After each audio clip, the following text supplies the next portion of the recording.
Ravi de vous avoir jusqu'à la fin. Effectivement, on a été un peu bassiné par l'IA. On en parle régulièrement tous les deux. Moi, plus pour les outils, toi, plus pour compenser tout ce qui va autour et à côté, puisque si les outils sont importants, ils sont loin de pouvoir résoudre tous les sujets. Et on avait envie de partager quelques réflexions avec vous. Donc déjà, moi, ce que je trouve génial, mais je pense que toi aussi, c'est que... Il a mis une femme, merci. Voilà, exactement. On a un petit coup de boost quand même. C'est vrai qu'aux États-Unis, on nous parle de 10x employés ou 10x engineers. Donc, c'est dire qu'effectivement, on va pouvoir pas forcément remplacer, mais démultiplier ou augmenter une partie de la productivité sur une partie des tâches d'un certain nombre de collaborateurs. Et vu le contexte économique, vu la pression sur la productivité, moi je me dis que c'est quand même un petit bonus de se dire que ça y est, on nous redonne un peu de bande passante et puis on peut aussi se décharger de tâches des fois à faible valeur ajoutée. Alors je suis d'accord. Et en même temps, dans le plaisir, dans la satisfaction du travail réalisé par soi-même, vous savez ce qu'on appelle l'effort d'avoir fait quelque chose avec ses pensées, ses petites mains. Moi, je me questionne sur le fait que est-ce qu'on va pas faire de nous des personnes qui, de plus en plus, alors après les bullshit jobs, ça va être quoi? On va complètement s'ennuyer. Enfin, on va être complètement, je sais pas moi, HS. Moi, je sais pas si tu fais un sondage ou un stage, j'ai l'impression que les gens s'ennuient pas beaucoup quand même. En ce moment, il y a un peu de marge. D'ailleurs, on a fait une étude qu'on a publiée il y a quelques jours avec le Hub Institute. On s'est dit finalement, c'est quoi le gain de productivité à l'échelle d'une entreprise du CAC 40 par secteur et ensuite par entreprise. Donc, on s'est pris un peu la tête avec quelques formules du MIT et de l'ENS. En fait, on s'est rendu compte qu'en moyenne, on estime qu'on sera entre 2 à 7% de gain de productivité à l'échelle d'une entreprise. Parce que c'est vrai que des fois, on nous cite effectivement le 10x employé, mais tout le monde n'est pas un 10x employé hyper advanced avec le dernier outil, hyper motivé. Donc à la fois, ça démotive pour certains, puis il va falloir quelques années, le temps qu'on emmène tout le monde par étapes successives.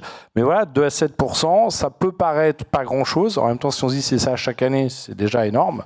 Effectivement, on voit qu'il y a aussi des boîtes qui ont fait le choix, par exemple comme Hermès, d'être finalement peu exposé, puisque ça n'a pas de sens d'aller automatiser, puisque ce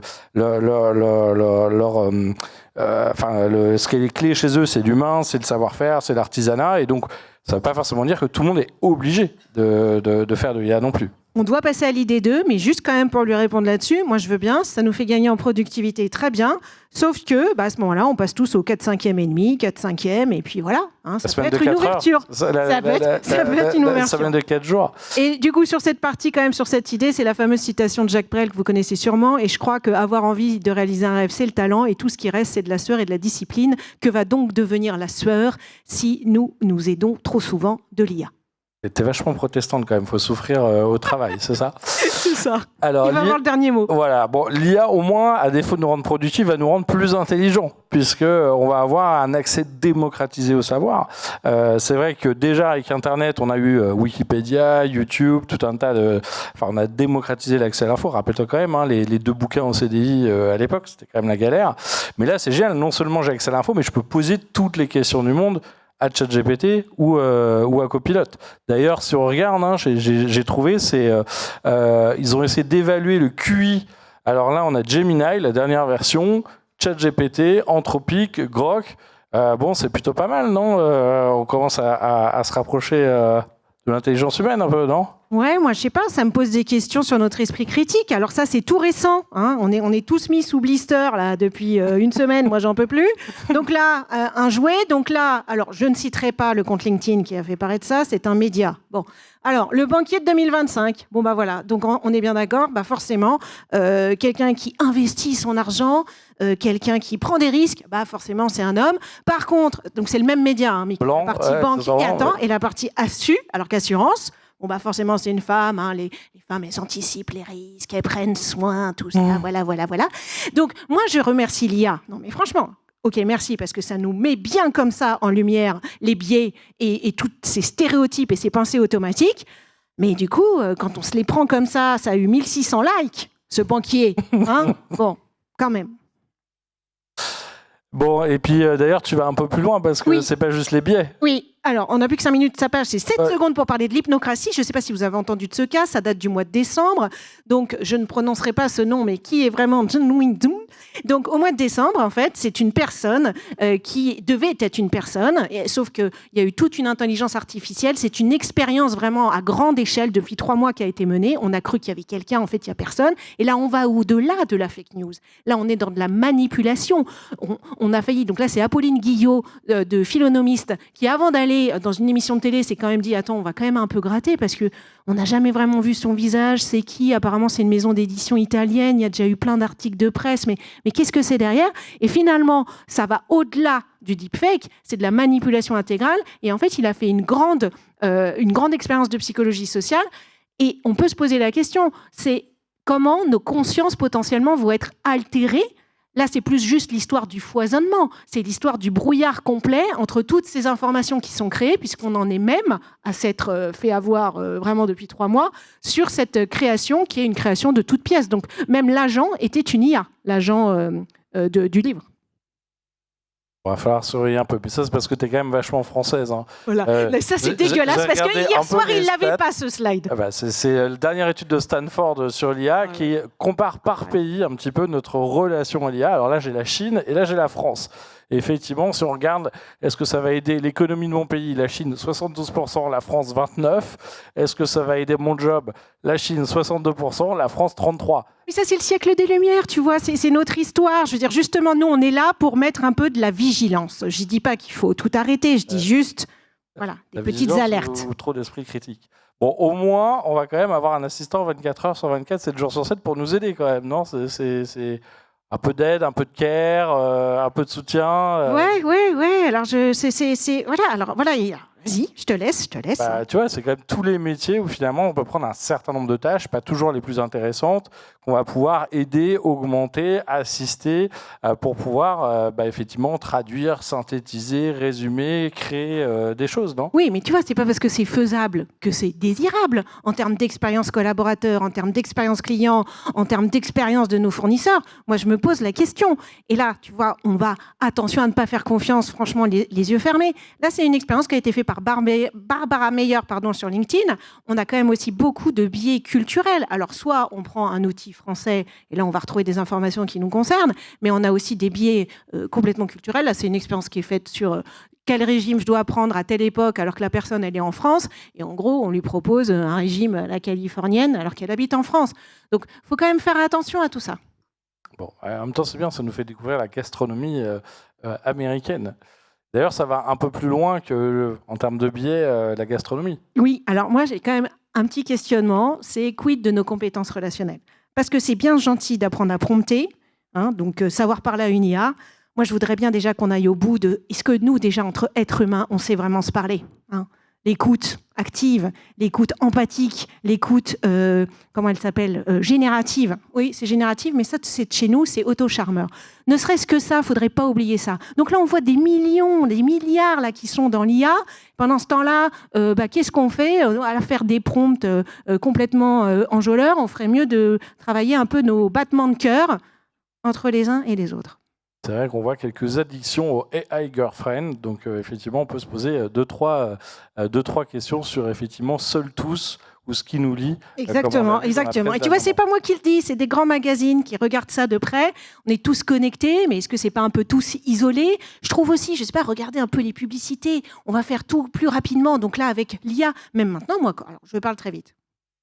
Mais quand je parle à un être humain, je vais peut-être attendre une réponse encore plus rapide, puisque en 30 secondes, on a des choses. Ça va potentiellement, on n'en sait rien encore, évidemment, ça, on va le savoir dans 5 ou 10 ans, nos capacités cognitives et nos capacités relationnelles, parce qu'à devenir très, très impatient comme ça, on va peut-être être encore moins en potentiel pour pouvoir vraiment se parler, avoir du lien. Donc voilà, ça m'inquiète un petit peu. Bon, et au moins, si on prend la créativité, on devrait quand même pouvoir faire beaucoup plus de choses. On a quand même l'impression que là, d'un seul coup, on peut faire des personnes sous blister sur ChatGPT, on peut faire des images, on peut faire de la musique, on peut faire de la vidéo. On voit Midjourney qui n'a pas arrêté de progresser. Hein. Finalement, il y a 2 ans, c'était pas terrible. Là, aujourd'hui, d'un seul coup, on peut faire si on prompte bien, sans biais, toutes les images qu'on a envie de pouvoir faire, ça nous simplifie quand même un tout petit peu la vie. On voit qu'il y a des marques, ça y est, qui font carrément leur shooting e-commerce avec la petite mention, maintenant ces images ont été faites avec de l'IA générative, donc cette modèle n'existe pas, et maintenant on peut entraîner des modèles avec votre mannequin ou votre avatar virtuel, mais qui a l'air finalement très réaliste pour porter ces vêtements. Ça va plus vite, ça coûte moins cher. Et puis on voit que même sur la vidéo, maintenant on peut prompter des images et animer ces images ou prompter directement des vidéos. Sora ou VO2 chez Google. C'est même Coca qui, à Noël, a fait son grand spot mondial avec 40 déclinaisons pays. Alors, c'est pas shooté, du coup, généré ou prompté en 3 semaines par des créatifs et passé en télé. Oui, mais on va jusqu'où T'as vu l'invasion? Alors, c'est après, parce que là, il nous reste moins 32 secondes, donc on est déjà chaud patate. Voilà, je vous laisserai aller le voir. Voilà, donc ça, vous l'avez vu, hein, Ghibli. Donc, alors là, on va au-delà des droits de propriété intellectuelle, hein, parce que j'ai réfléchi à notre conversation d'hier soir, c'est même les droits de la propriété spirituelle. Je veux dire, quand on est la Maison Blanche qui poste ce genre de choses, donc rapatriement d'une Mexicaine à la frontière, alors que l'univers de Ghibli, Miyazaki, c'est tout sauf ça, d'accord? C'est des valeurs humanistes. Je suis complètement une fan en plus de Miyazaki.